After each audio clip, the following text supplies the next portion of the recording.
양양에서 2014년에 있었던 사건인데 강원도 양양주택에서 불이 나 일가족 4명이 목숨을 잃었습니다. 이웃집 여자가 돈 때문에 저지른 범행인 것으로 드러났습니다. 경찰은 이 씨가 피해자들에게 수면제를 먹인 뒤 불을 지른 것으로 보고 있습니다. 이 가해자와 피해자는 학부모 관계로 두 분이 만납니다. 같은 동네 사는 친한 언니 동생 사이였는데 채무관계 때문에 사이가 나빠져요. 가해자가 빚독촉을 받으니까 범행을 계획하게 됩니다. 친하니까 이제 자연스럽게 들어가고 수면제를 먹이고 여기저기 불을 질렀어요. 아이들과 이 어머니는 사망한 거죠. 불이 나니까 주변에서 신고를 했어요. 신고를 했는데 가해자인 이 사람이 소방이 도착하는 순간에 막 달려들어서 저 안에 사람이 있다고 막 구호를 해달라고 막 이렇게 목격자인 행세를 하기 시작을 합니다. 소름 끼친다. 그래서 사실은 이제 수사가 이제 어려워지고 그런 이제 배경이 되었는데 수사를 진행하다 보니까 목격자 행세를 했던 이 여성이 동네 사람들한테 이상한 소문을 내기 시작을 해요. 저 사람이 나한테 돈을 빌려갔는데 갚지 않고 스스로 비관을 해서 자녀들을 죽이고 자기가 죽은 거다. 막 이런 이상한 소문을 퍼뜨리기 시작을 해요. 경찰이 화재가 다 진압되고 나서 다시 한번 집을 수색하자라고 하는 과정에 신발장 안에서 이 돌아가신 분이 자기한테 돈을 빌려간 게 아니고 이 사람이 돈을 빌려간 차용증이 발견된 거예요. 그것이 발견되면서 이제 반전이 일어나죠.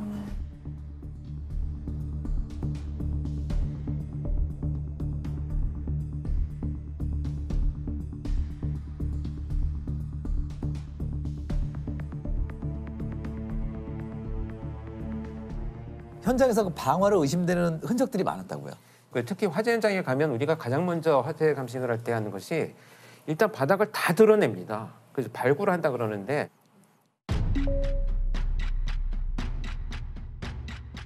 정말 삭하고 호미 이런 걸 갖고 와가지고 싹 다 드러내요. 그리고 바닥을 보기 시작을 하는데 이나무질을 막 이렇게 뿌리잖아요. 물결 형태의 흔적들이 그대로 남아 있어요.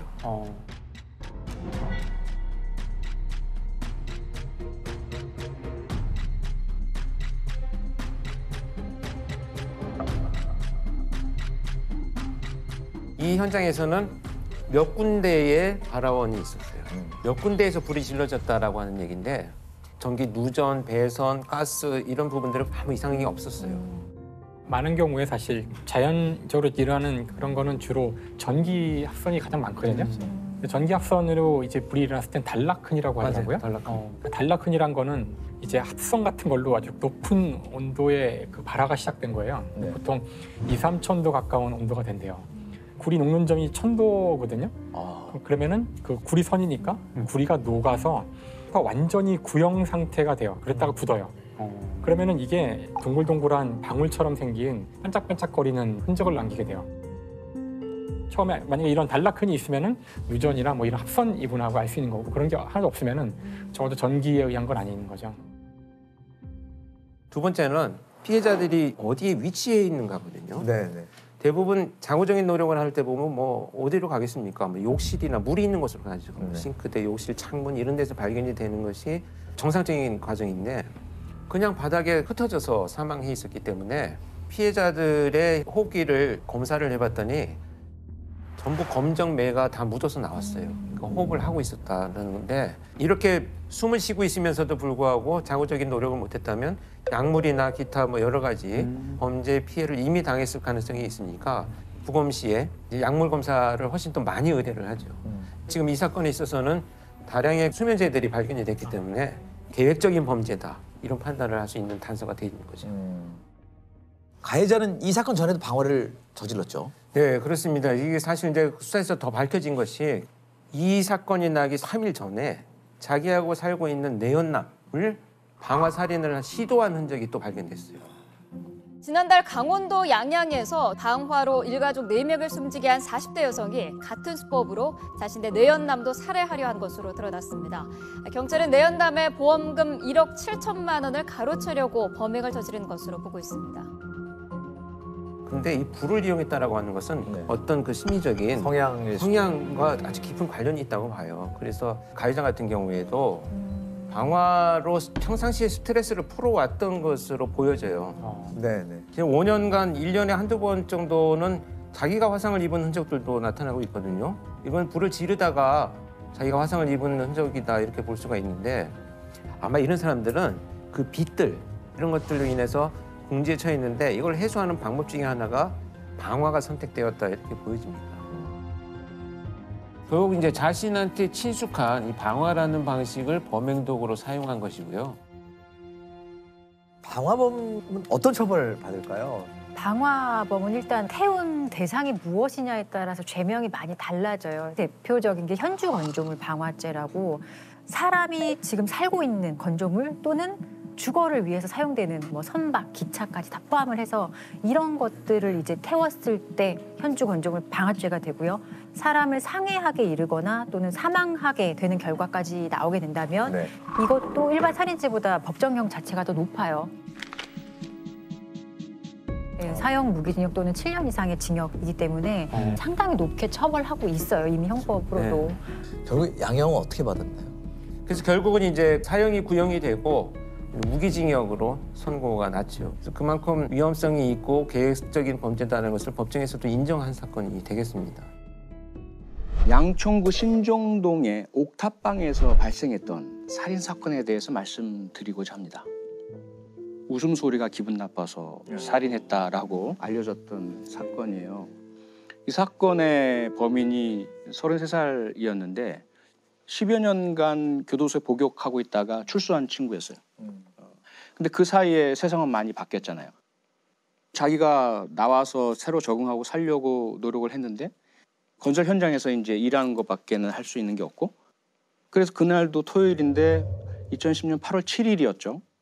이 사람이 일이 없었어요. 다른 사람들은 다 가는 자기는 안 불러준 거죠. 그래서 그때 일하러 갈 때 필요한 망치, 뭐 칼, 뭐 이런 장비들 든 가방을 가지고 동네를 돌아다니다가 어린이 놀이터에 혼자 이렇게 앉아 있었던 거예요. 그런데 어디선가 웃음소리가 들린 거죠.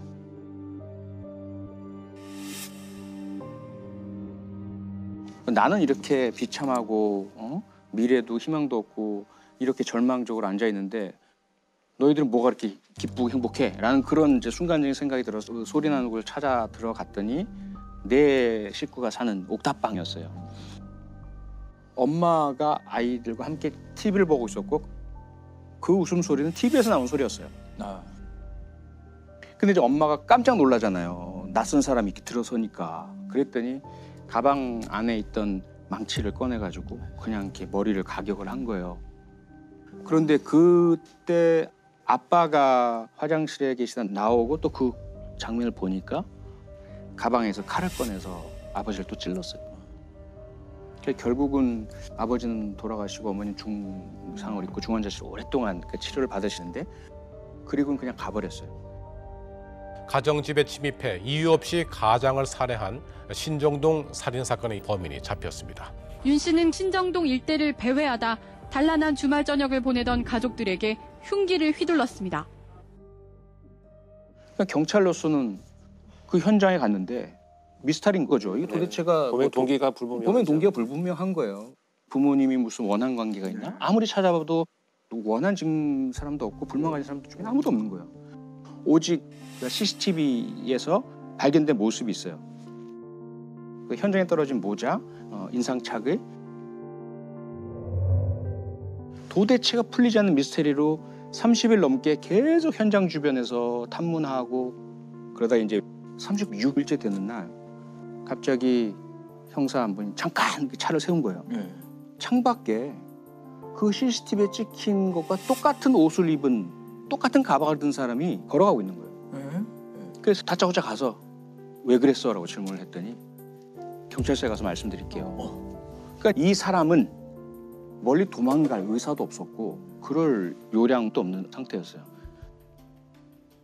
그러니까 제가 한 4시간 면담을 하면서 도대체 어떻게 살아왔는지 왜 그랬는지를 따져보니까 이 친구가 어린 시절부터 자기 아버지로부터 극심한 가정폭력, 온 가족이 다 폭행을 당했어요.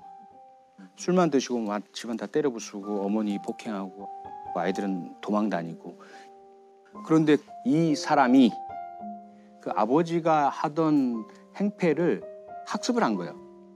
조금만 기분이 나쁘면 술 마시고 자기 아버지가 하던 걸 똑같이 하다가 그걸 강력범죄에 저지르고 잘못된 선택을 하게 되고 결과적으로는 뿌리는 아동학대더라 이 말이죠. 현장 검증에서 윤 씨는 행복한 가정의 웃음소리가 자신의 처지와 비교돼 범행을 저질렀다고 말했습니다. 나 자신은 이렇게 비참하게 살아가는데 다른 사람들의 행복하게 살아가는 모습이 너무나도 저와 비교돼가지고 순간적으로 그런. 경찰은 윤 씨에 대해 살인 혐의로 구속영장을 신청했습니다. 물론 전적으로 본인 책임입니다. 그렇습니다. 그렇다 하더라도 예. 본인이 절대로 다른 사람을 해치지 않겠다는 기본적인 신념을 가지고 살아야 되지만 만약에 어린 시절에 아동학대 당하고 가정폭력의 피해자였을 때 사회가 제대로 개입해서 보호하고 교육하고 치료하고 그런 개입을 했었더라면 과연 이 무고한 피해자들이 생겼겠느냐라는 거죠. 그렇습니다. 예. 또 아동학대 사건입니다. 경남 창녕에서 온몸이 멍투성이가 돼 인천에서 아동학대로 의심되는 사망 사건이 또 발생했습니다.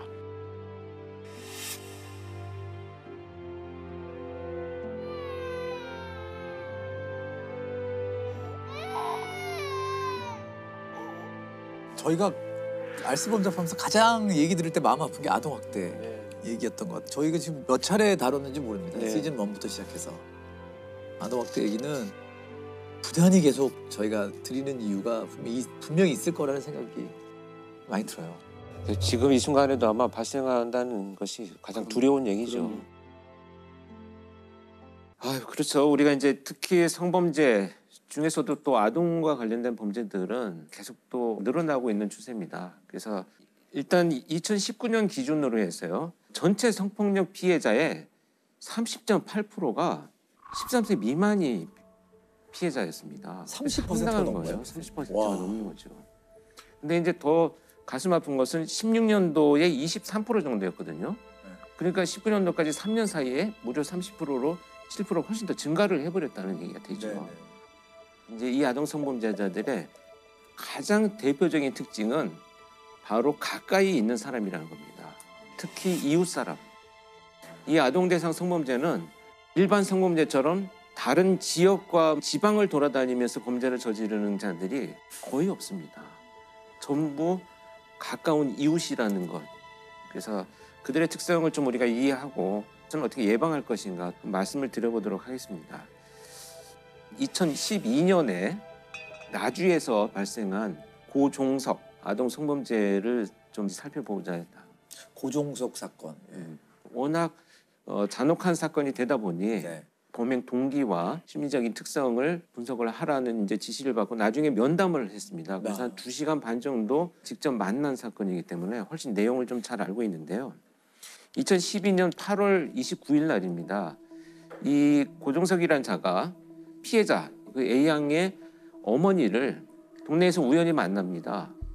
그리고 아이들 잘 지내죠라고 인사말을 건네니까 그렇다라고 헤어졌는데 이 고종석은 그 길로 바로 A양의 집으로 향합니다. 자신의 집과 그 이 피해자인 A양의 집은 불과 250m가 떨어져 있는 가까운 거리였었죠. 그러니까 말 그대로 이웃 사람이네요. 바로 이웃 사람입니다. 그리고 평소에도 알고 있었고요. 그래서 새벽 1시 반경에 이 집에 몰래 침입을 해서 마루 끝에서 자고 있는 A양을 이불채 납치를 합니다. 삼촌이야 괜찮아 이런 말을 하면서 130m 떨어진 다리 밑에 가서 성폭행을 자행을 합니다. 그래서 이 범인은 이제 고종석은 범행을 저지르고 나서 아이가 자기를 알아본다는 이유로 목을 졸라서 실신한 것을 보고 사망한 것으로 생각을 하고 방치하고 도주를 합니다. 근데 이날은 굉장히 심한 태풍이 불고 있었을 때고요. 태풍 댐빈의 영향으로 전국 대부분 지역에 지금 비와 함께 강한 바람이 불고 있습니다. 강풍과 함께 최고 150mm 이상의 많은 비를 부리겠습니다. 2012년에 태풍 왔죠. 그 범행이 이루어지던 날 비가 많이 오던 날인데 근데 제가 이거 참 너무 안타까운 얘기인데요. 그래서 이 아이는 그 비바람이 몰아치는 곳에서 11시간 동안 의식을 잃고 있었던 거죠. 그리고 나서 잠이 깨어가지고 의식이 돌아온 상황에서 맨발로 자기 집 쪽으로 30-40m를 걸어가다가 다시 쓰러져서 의식을 잃습니다.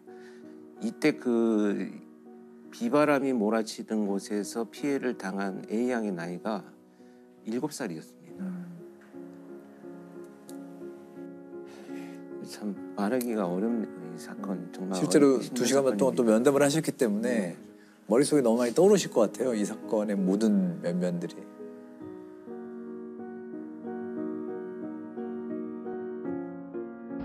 피해 어린이가 발견된 곳입니다.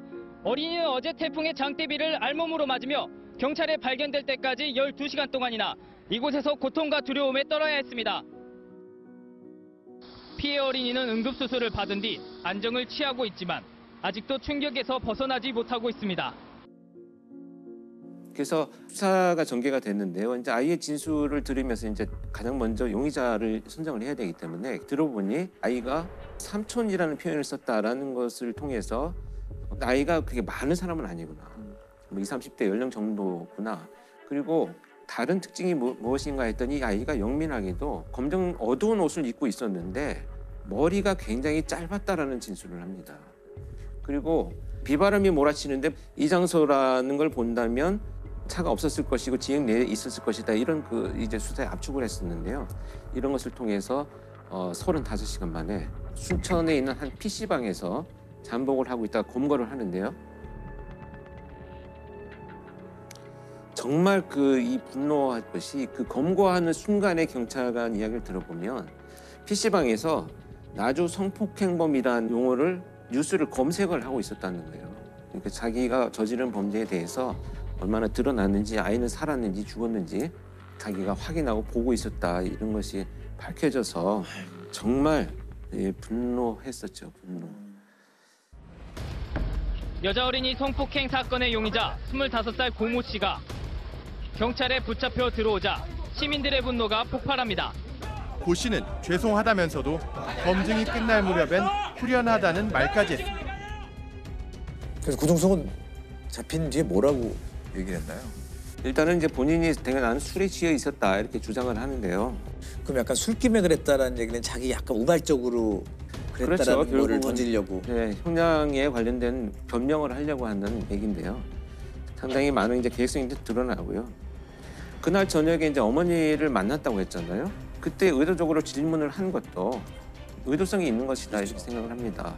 그리고 이제 저는 그 이불 자체를 가져갔다는 것이 범행 장소를 이미 선정해 놓고 있지 않았는가 하는 생각이 듭니다. 왜냐하면 그 돌바닥에서 다리 밑에 돌바닥에서 저희가 성범죄를 저지르려면 필요한 도구의 하나로 생각을 이미 하지 않았는가 하는, 계획적인 계획성의 어떤 의미를 갖고 있다 이런 생각이 들고요.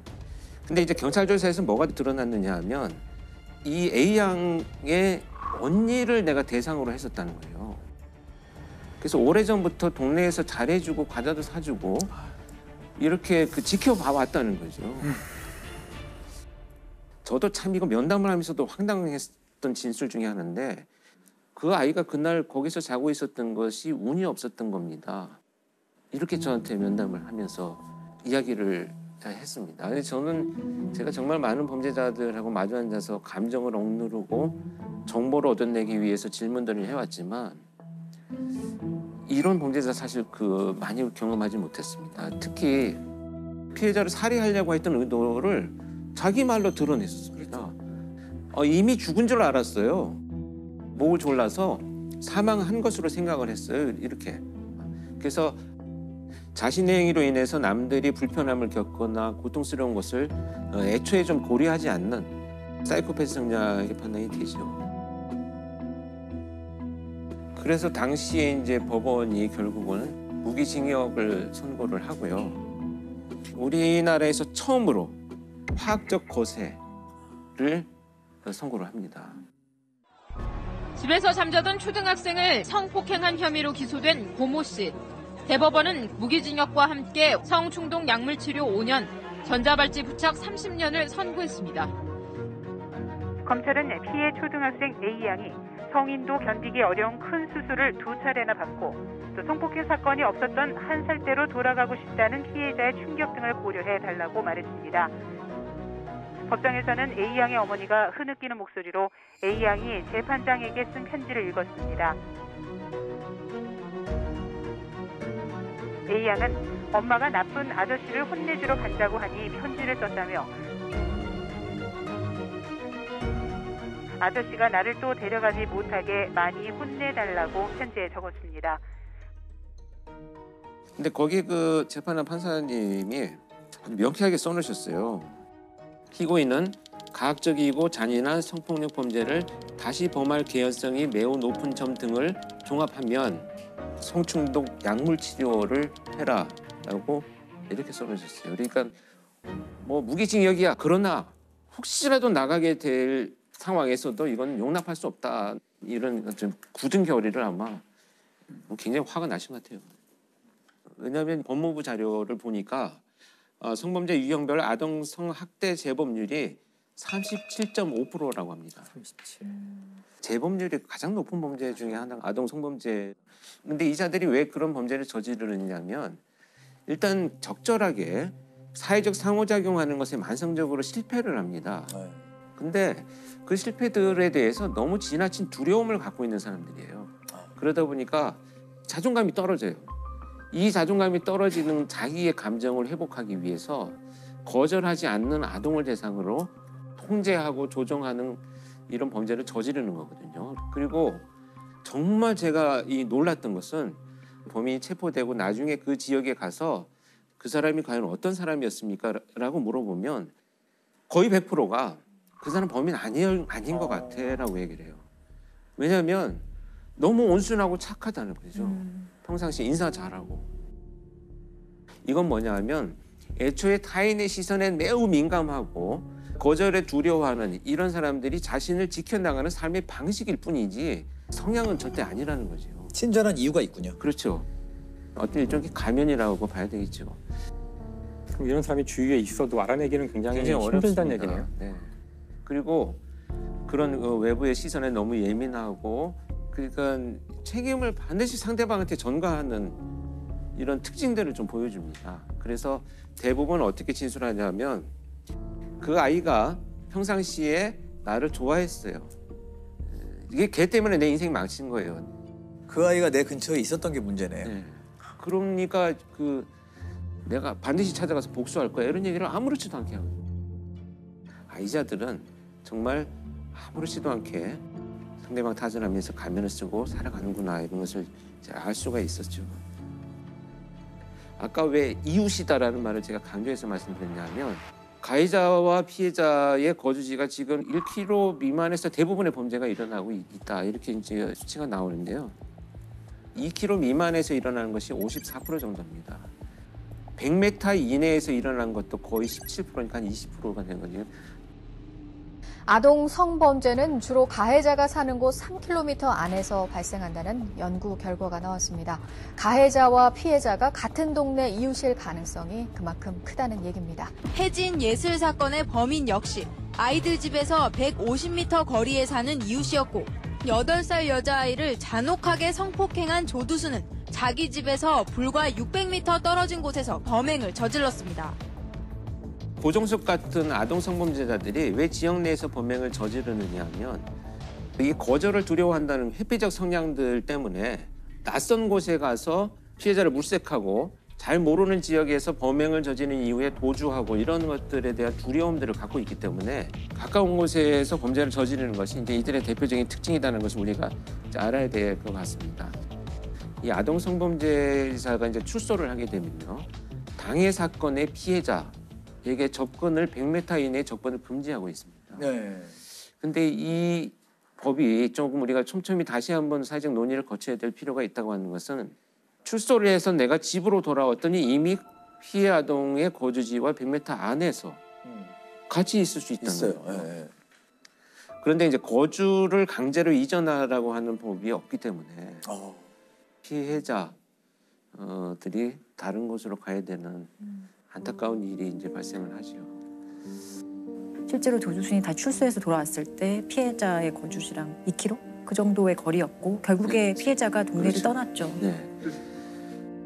조두순의 연말 출소를 앞두고 가족이 결국 안산을 떠나기로 했습니다. 어디 가면 떠나겠습니까?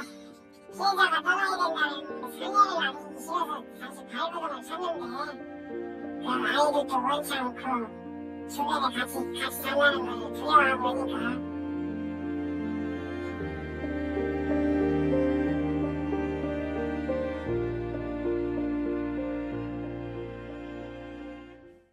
성범죄는 저는 굉장히 끔찍한 장면들을 많이 보았기 때문에 굉장히 예방에 대해서도 아이들이 좀 현실적으로 이해할 수 있는 교육을 시켜야 되는데 낯선 사람 따라가지 마라는 얘기는 부모님들한테 많이 들어서 알고 있는데 왜 따라가면 안 된다는지는 아이들은 몰라요.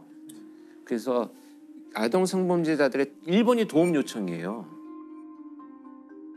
물건 좀 들어줄래? 이런 방식으로 이제 도움 요청을 해서 아이들의 도덕심을 유발하고 그래서 따라가지 마 무조건 하지 말고 아이들한테 어른들이 도움 요청하는 경우는 없어. 다른 어른한테 도와달라고 해. 이렇게 가르치는 게 오히려 현실적이다. 저는 이렇게 생각을 하고요. 그리고 지금 통계를 보면요. 대부분 이제 결국은 아동들이 유인되거나 끌려가는 곳들이 다 공원, 놀이터 이런 곳입니다. 아이들이 분명히 있는 곳들에서 많이 이루어지는 범죄들이고요. 발생 장소 주변에 우리 이제 감시망이라는 게 있잖아요. CCTV나 이런 도시 설계 구조를 통해서 위험률은 저는 굉장히 낮출 수 있다고 보거든요. 자제하겠죠. 할 수 있는 최대한의 방법들을 강구해서 발생의 어떤 예방 이런 것을 병행해야만 조금이나 줄어들지 않을까 하는 생각을 합니다. 2009년 4월에 서울 관악구에서 발생한 사건인데요. 한 다세대 주택 지하에서 밤늦게 노파가 살해된 채로 발견이 됩니다. 발견 당시에 이제 그 출입문은 시정 장치가 반쯤 걸쳐 있었어요. 그러니까 잠기지도 않고 열리지도 않고 반쯤 걸쳐 있는 상태로 최초에 발견이 됐고요. 피해자는 이제 혼자 살고 계시는 이 노파였었는데 방 한가운데서 이불이 한 절반쯤 덮여 있고 잠자고 있던 매트에서 조금 벗어난 상태로 발견이 됩니다. 근데 이 사건에서는 특이한 점이 뭐냐면 첫 번째로 이 사망한 노파의 몸 위에 흰색 가루가 가득 덮여져 있었어요. 흰색 가루? 흰색 가루가. 이 흰색 가루를 확인을 해보니까 거기에 있던 밀가루와 설탕이 있었는데 그러니까 그 집에 있는 물건으로 뿌려져 있다. 이것이 이제 확인이 되죠. 그 다음에 이제 그 침입을 하거나 도주를 했다면 당연히 나타나야 될 족 흔적이 나타나지가 않았습니다. 그래서 굉장히 좀 특이하죠. 그 다음에 이제 싱크대 위에를 보니까 그 집에 쓰던 부엌칼이 하나 놓여 있었는데 깨끗하게 닦여져 있었어요. 그것을 수거해서 그 과학수사위원들이 확인을 해보니까 피해자의 DNA가 확보가 됩니다. 그것이 범행 도구인 거죠. 그러니까 나름대로 뭔가 증거인멸을 하기 위한 노력들을 많이 했는데 그러다 보니 오히려 많은 행동의 특징들, 사실 증거 흔적들을 많이 흘려놓고 간 상황이거든요. 그런데 이제 특히 여기서 이상한 행동 중에 하나는 범죄 현장의 범행 도구를 가져가거나 인멸을 했었어야 되는데 깨끗이 닦아서 마치 아무 일도 없었듯이 놓고 간 점.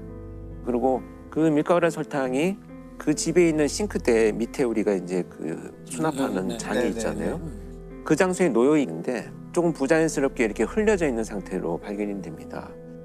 그렇다면 범죄자의 행동은 그 긴박한 상황에 그 집에 있는 물건을 꺼내와서 뿌리고 다시 그대로 정리를 해놓고 갔다는 이런 의미가 되겠죠. 이상한. 그 사소하지만 한 가지의 그런 행동 흔적들이 몇 가지가 연결이 되면 전반적인 그 사람의 성향을 추론하는데 굉장히 큰 단서가 되기도 합니다. 그래서 이런 것이 종합적으로 봤을 때는 습관적으로 갖고 있는 정리정돈을 하는 행동 특성인데 사실 이게 좀 어떤 측면에서 보면 그거 하나 가지고 범죄자의 성향을 추론하느냐라고 하겠지만 순간적으로 긴장 상태에서 일어나는 어떤 행동들은 그 사람이 평상시 갖고 있는 습관들을 굉장히 많이 보여주는 단서가 되기도 하거든요. 보통 긴장했을 때 무의식 속에서 몸에 밴 행동이 나온다는 거죠. 그래서 이 정리하고 간 행동들 이런 것들을 보면 상당히 좀 강박적인 성향을 갖고 있을 것이다. 이 강박적인 성향의 이제 기제는 불안이거든요. 불안도가 높다는 거예요. 그리고 보통 피해자의 집에 대한 피해자의 정보가 없다면 범죄자들은 굉장히 서둘러요. 그렇죠. 근데 이렇게 차근차근 인멸하고 제자리에 자기 습성을 드러낼 정도 되면 더 이상 이 장소에는 누군가 이 시간대에 오지 않을 것이다라고 하는 정보를 알고 있다. 이런 이제 한 계단씩 올라가는 이제 단서가 되기도 하죠. 그런데 이제 여기서 굉장히 중요한 것은 뭐냐면 바로 앞에 할머니 이 노파에 가방이 놓여 있었어요. 근데 이 가방 위에 흰 가루가 묻어 있습니다. 자, 그렇다면 이제 시간 순서가 우리 이제 배열이 되죠. 살인이 일어나고 그것을 은폐하기 위해서 밀가루가 뿌려지고 가방을 만졌다는데 그러면 몰래 가방에 있는 금품을 훔쳐가려고 하다가 깨어난 피해자를 살해했을 가능성이 이제 높다는 거예요. 결국은 이제 이 범행의 가장 큰 동기는 이제 금품 절취 또는 이제 강취의 목적을 갖고 있었다. 근데 혼란을 가져왔던 것 중에 하나는 부검을 해봤더니 시신에 무려 37군데가 찔리고 베인 상처들이 나타납니다. 그런데 이제 피해자의 어떤 상태를 보면 일어나서 저항하거나 이런 흔적이 없어요. 그러니까 아주 저항이 없는 상태에서도 불구하고 37군데나 이 공격을 했다라고 하는 것이 기존에 이 피해자와 어떤 감정적인 교류들이 분명히 있었을 것을 예상을 하게 됩니다. 야, 근데 이거 뭐 범인 찾아내기가 되게 힘들 것 같은데 찾아냈나요? 네, 그래서 이제 경찰이 당연히 수사를 하고요. 사건이 발생했으니 이제 옆집에부터 가장 먼저 탐문을 해야 되겠죠. 그렇죠. 근데 옆집에서 거주하고 있는 사람들의 상황을 보니까 건축 노동 일을 하는 아버지와 아들 둘이 거주하고 있었습니다. 근데 이제 큰 아들은 직장이 없이 혼자 집에서 주로 있었고, 둘째 아들은 이제 밤에 주점에서 이제 일을 하고, 그 당일날 그렇다면 사건이 발생하던 당일날 집에 누가 있었느냐 했더니 아버지와 이제 동생은 일을 하러 나갔고, 네. 큰 아들만 집에 있었던 거죠. 집에 있었어요. 네. 그런데 이제 질문을 하는 과정에서 수상한 점을 포착을 합니다. 이 큰 아들의 진술이 뭐냐면, 당일날 사실은 내가 무서워서 말을 못했지만 밤늦게 PC방을 가려고 가다 보니 문이 반쯤 열려 있어서 할머니가 혼자 사시는데 왜 문이 열려 있는가 문을 열고 들어가 봤다는 거예요. 할머니가 피를 흘리고 쓰러져 있었고 그 위에 하얀 밀가루 같은 것이 뿌려져 있는 것을 내가 봤다는 거죠. 자세하네. 예, 20대 초반이었었는데 당시에 너무 놀라고 두려워서 자기는 그냥 의심받을까 봐 나왔다. 이렇게 주장을 합니다. 되게 수상하네요. 그렇죠. 경찰이 이제 이 수사를 진행하게 되는데 이제 시신에서 발견된 그 밀가루가 네. 큰아들의 집 입구에서도 발견이 됩니다. 미세량이. 어떻게 보면 굉장히 타당해요. 들어가서 봤다니까. 내가 갔었다. 그리고 너무 놀라서 밟고 나온 것 같다. 라고 주장을 하니까 이건 사실 정황은 굉장히 의심이 이제 짙어지긴 하지만 이 증거로 활용하기는 굉장히 어려운 이제 상황이 되죠. 실제 무서워서 나왔나 보다 하는 거죠. 그냥. 그렇죠. 그것에 대해서는 뭐 입증할 방법은 없는 거죠. 그럼 일단 경찰이 의심이 되면 약간 물증을 찾아야 될 텐데요. 그래서 이제 경찰이 이제 이 집에 압수수색을 시작을 합니다. 압수수색을 시작을 하고 나서 발견한 게 뭐냐면 큰아들이 사용하는 책상, 서랍 속에서 검정색 장갑을 하나 발견하는데 이 장갑에서 피해자의 혈흔을 찾아요. 그래서 이제 일단은 아들을 체포를 하게 되죠. 그런데 어떻게 진술을 하면서 부인했냐면 다시 내가 생각을 해보니 피를 흘리면서 쓰러져 있는 할머니를 내가 손으로 흔들어 봤다는 거죠. 말도 안 되긴 하는데 근데 이거요 굉장히 수사에서 여러분들 지난번에도 한번 말씀드렸다시피 이거 법정에서 사실 인정받기가 어렵거든요. 그래서 마지막까지 빠져나갈 수 없는 증거를 확보하지 않는다면 이 정도 정황만 가지고 체포해서 정말 자백을 받아낼 수는 없잖아요. 지금 이 시기에. 그러니까요. 그래서 이제 이렇게 부인을 하기 시작을 하니까 수사팀에서 요청을 합니다. 계속 부인을 하고 있는데 일단 성형 파악을 위한 프로파일링 분석을 좀 해달라. 그래서 이제 투입이 되어가지고 1차로는 이제 동생을 만났어요. 형에 대해서 어떻게 생각하느냐 했더니 그런 일을 할 만큼 배포가 큰 사람은 아니다 우리는. 근데 왜 그러냐 했더니 너무 소심하고 겁이 많고 평소에도 불안도가 높다는 거예요. 그런데 일단은 저는 좀 더 의심이 되죠. 그래서 이제 당사자를 이제 출감을 해서 면담을 하는데 이제 트레이닝복을 입고 있었습니다. 유치장에서. 그 추울 때가 아니었었는데 다 채워서. 예, 자크를 목까지 올리고 유심히 저를 보더니 혹시 영안실을 갔다 왔습니까? 이렇게 질문을 하는 거예요. 왜 그러느냐 했더니 어디서 썩는 냄새가 난다. 시신의 냄새가 난다. 자, 이 약간의 어떤 이 망상과 관련된 문제가 개입이 되어 있는, 그러니까 불안이 굉장히 높은 어떤 망상들. 그래서 이제 그 어린 시절에 대한 것을 물어봤어요. 과연 어떤 문제가 있느냐. 5살 정도 될 때 이제 그 생모가 가출을 하면서 할머니 조모한테 이제 맡겨져서 생활을 했는데 이 할머니가 돌아가시면서 큰 충격을 받게 됩니다. 결국은 이제 부모와 이제 그 애정 관계가 이제 상실이 되면서 이 범인이 불안도가 훨씬 높아지는 데 영향을 많이 끼친 것으로 보여집니다. 이제 이런 것이 이제 공격성 그리고 불안을 심화시키는 요인으로 작용한 것으로 해석이 됩니다. 종합적으로 봤을 때는 좀 약간 강박적인 성향이 다 정리해놓고 간이 이런 범행을 저지르게 됩니다. 결국은 이런 내용들을 수사팀에 이제 그 전달을 하고요. 아주 경험이 많은 그 수사팀장하고 수사위원들이 이제 팀원을 해서 이제 자격을 결국 받아냅니다. 그러면 범행을 저지른 이유가 뭐였나요? 정말 진짜 제가 그 자백을 받으면서도 어이가 없었던 것이 동생이 밤새 일을 하면서 이제 돈을 조금 주면 그 용돈을 가지고 PC방에 가서 이제 시간을 보내고 집으로 오는 이런 삶의 패턴을 갖고 있었는데 그날따라 이제 동생한테 돈을 받지 못합니다. 그래서 이제 PC방에 갈 돈이 없으니까 그 할머니의 돈을 절취하기 위해서 몰래 절취하기 위해서 이제 들어갑니다. 들어갔는데 지나가는 과정에서 이제 할머니가 잠을 깨요. 그러니까 이 얼굴을 알아보잖아요. 얼굴을 알아본다는 이유로 느닷없이 이제 칼을 가져와서 무려 37차례나 찔러서 감정을 표출을 합니다. 그런데 이제 37번이라고 하는 무차별 공격에 대한 원인이 어디에 있었느냐.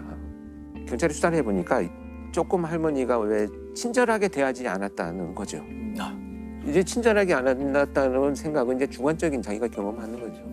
그 자신이 주관적으로 경험하는 이런 분노들이 이제 형성이 되어 있었던 것으로 이제 추정이 됩니다. 어쨌든 이제 살인을 저지르고 나서 밀가루하고 설탕을 뿌리죠. 뿌리고 나서 이제 제자리에 갖다 놓고 결국은 가방에 있는 돈을 가져가는데 정말 이게 참 말씀드리기는 너무 화가 나고 안타깝고 그런 것이 그런 일을 저지르고 결국 가져간 돈은 700원이었습니다. 그럼에도 결국 이제 그 700원을 가지고 자기가 들어갔던 거꾸로 족적을 닦으면서 나오면서 증거를 인멸했다 이렇게 생각을 하고 자기 집에 가서 손을 씻고 장갑도 벗어놓고 그 700원으로 PC방으로 갑니다. 밀가루를 왜 뿌리는 거죠? 밀가루 설탕. 자기는 제가 그래서 밀가루를 왜 뿌렸느냐 나중에 이제 자백을 한 이후에 물어봤더니 너무 심한 피 냄새가 나서 뿌렸다 이렇게 얘기를 하는데 사실 교수님도 짐작을 하셨겠지만 살인 현장에서 바로 그렇게 막 피 비린내가 나서 못 견딜 정도로 밀가루를 뿌리고 이런 정도는 아니거든요. 그래서 결국 이제 약간의 환치 같은 게 있어요. 그러니까 없는 냄새를 좀 맡는. 그러니까 불안이 굉장히 높은 망상들 그런 거죠. 결국 그렇게 해서 이제 자백을 받아가지고 사건이 해결된 이런 사례가 되겠죠. 그 이게 행동 분석을 통해서 딱 범죄 현장에서 범인이 어떤 행동을 보느냐에 따라서 좁혀가시는 거잖아요. 그렇죠. 이게 프로파일러는 한국 경찰의 공식 명칭이 범죄 행동 분석관입니다. 프로파일링이라는 것이 그렇게 뭐 추상적이고 이런 것이라기보다는 성향이라든지 행동 이런 것들을 분석한다. 그래서 이렇게 범죄 현장에 그들이 증거를 인멸하기 위해서 여러 행동들을 하지만 그 행동이 오히려 범행의 의도와 동기와 자신의 성격이나 성향 같은 증거물들을 남길 수 있다. 이런 것들을 알려주는 자료가 되겠죠.